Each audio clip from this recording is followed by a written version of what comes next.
এনেকুৱা হয়। মা মোক ভাত কেতিয়া দিবি? মই সদায় সদায় তোক ভাত খুজি যাব লাগে, মোৰ সদায় ভোক নালগে নেকি? তোৰ ভোক নালগে মোৰ নালগে নেকি? ভাত দিব নোৱাৰা? ঐ ফিটি উঠা, তই বাপেৰে চালান দিছি মই যে তই সদায় সদায় ভাত দিব লাগে, অলপমান বাহিৰত যাই কিনে ঘূৰি ঘূৰি আহিব নোৱাৰা হা? জনি যোৱা ফিটি উঠা, তই ভাত নাখাবি মোৰ আজি।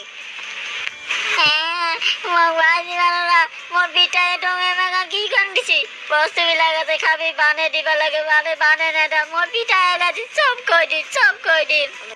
যা তই বাপেৰে কৈ দিছিল যে মোক একো কৰিব নোৱাৰে, যে তই ঘৰৰ পৰা ওলাই যায় চালা নিকাম্মা নালায়ক গাধ, তোক বহি বহি থাকাত প্ৰতি মোৰ এটা কুকুৰ পোৱাই ভাল। চালা জনি যোৱা। মই ঘৰৰ পৰা ওলাই যাওঁ, মই নাহো আৰু ঘৰত। সদায় সদায় গালি খাব নোৱাৰো মই আৰু ভাত খোৱাৰ